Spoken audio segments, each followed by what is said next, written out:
Shanti.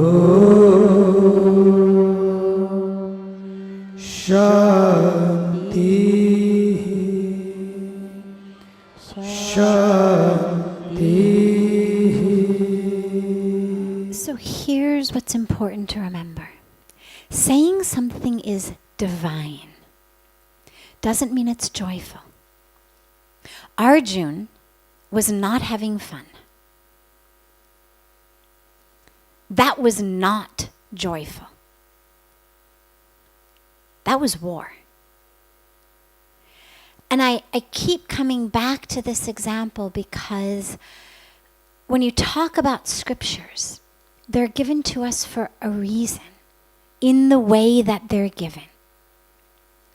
The scriptures are not given of, there were these 5 brothers and they were eating chocolate ice cream in the park and it was a beautiful day under the mango tree and this really nice blue-colored sage came up and gave them a nice lesson and then they went home. It was given to us the way it was given to us, I believe, to remove any doubt of the fact that the drama of life is supposed to be always fun, is supposed to be always quote unquote good, that it's not supposed to include killing or death or grief. And when you think about it, if we assume that God, by whatever name or form or culture we are, gave us the scriptures, and if we assume that God is infinite and omnipotent, well then surely God could give us any story that he, she, it wanted to give the teaching. So coming back specifically to your question about the universe. It's good, we associate it with divinity and auspiciousness, but what about the bad? Well, yeah, it's all there. Now, there's two aspects of it in my mind. One is what I would call the natural aspect, which is things like green leaves turn brown, they fall off the tree. Death. You had a beautiful, lush, living green tree in one season. Now you've got bare branches in the next season. That's nature. You've got things like, I love these National Geographic and Discovery movies. And I was watching one recently of Africa, and it was this beautiful, incredible herd of zebras.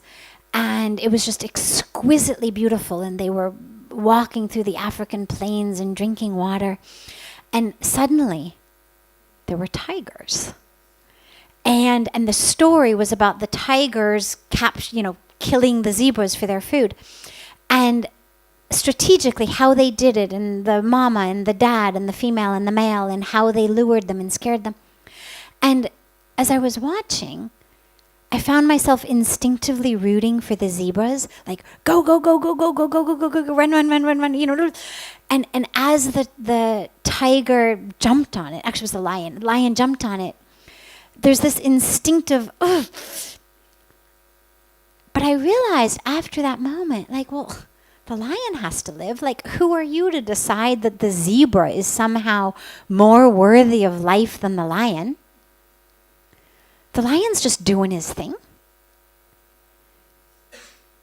God has created the lion to eat by killing zebra.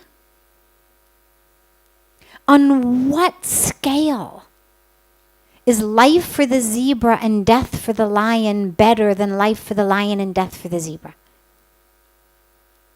So that's what I would call the natural side. And I realize you were talking about something different, which is the second part. But it's important to mention that that's part of, in my mind, the perfection. There's seasons of great harvest. There's seasons of scarcity. There's land that is lush. There's land that's barren. This is part of the whole balance. But then we have what you're talking about, I believe, which is, as you said, evil. People who do evil things. So whether we talk about terrorism or war or people cutting down the rainforest so they can graze cows and sell hamburgers, which to me is nearly just as evil. When we talk about that, where does that come in? This is the aspect of free will. Now there's two levels actually, or several levels, but we'll talk about two. On one level, it's all perfect. Even all that is perfect. ISIS and terrorism and war and the destruction of the rainforests and global warming and children dying of starvation, there is a level of existence in which it's all perfect. Not good, but perfect in that it's all God. In that there is nothing but God.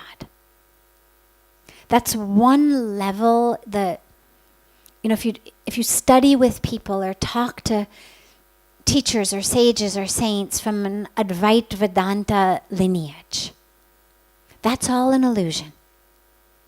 The terrorism, the war, the rainforests, the global warming, the stock market, the whole thing is an illusion. Everything is God, everything is perfect.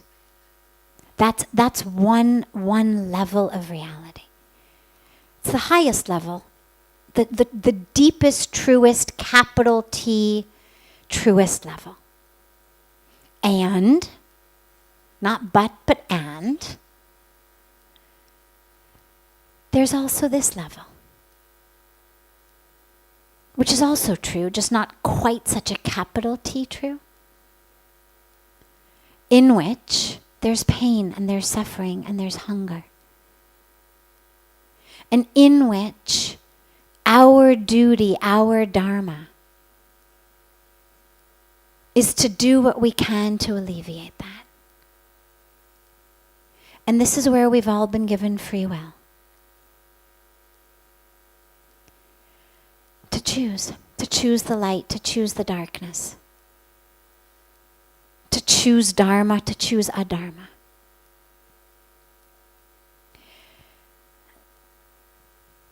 And there's both going on in the world. Each of them today is getting heightened. There's a pull towards separation, but there's an even greater pull. A movement in the very field in which it all is existing toward oneness. Because all of that quote-unquote evil is rooted in one thing: separation. None of that could take place, whether it's the rainforests, whether it's terrorism, whether it's war, whether it's domestic abuse, whether it's rape, whether it doesn't matter what you consider evil. None of it could take place if we didn't live in an experience of separation. We wouldn't have children dying of starvation. We wouldn't have water shortages. We wouldn't have land shortages. We wouldn't have energy shortages. We wouldn't have a lot of what exists on that level today. It's due to an experience of separation, me from you, us from them, that enables people to make decisions that we might label evil. Know that there is a movement toward oneness, and that is what the spiritual practice brings us. The word yoga means union. As we have a movement toward yoga in the world, and yeah, I know a lot of it is physical, but that's okay. Yoga has a power in and of itself that even if people get into it for their knee or their hip, don't worry, yoga itself is powerful. It will bring people more deep. But each of us has a choice to make of whether I'm going to live in separation or in oneness. And making a decision to live in oneness. Even if I don't experience it every moment, I'm not saying that every moment I'm having that experience, but I'm going to live with the awareness of oneness. I'm going to know that that's true even if I'm not personally experiencing in that moment. That's going to be my truth that I keep coming back to. That's going to be the foundation from which I make choices and decisions. If you were diabetic and the doctor said to you, stop eating sugar, no matter how much you loved chocolate cake or ice cream or gulab jamun or laddus, you would stop eating them. No matter how much your tongue said, please, please, please, you understand intuitively that my tongue is part of the same body as my pancreas and my bloodstream. That they're not separate. In the same way, when we understand that our universe is one, we no longer can make decisions over here that are killing us over there.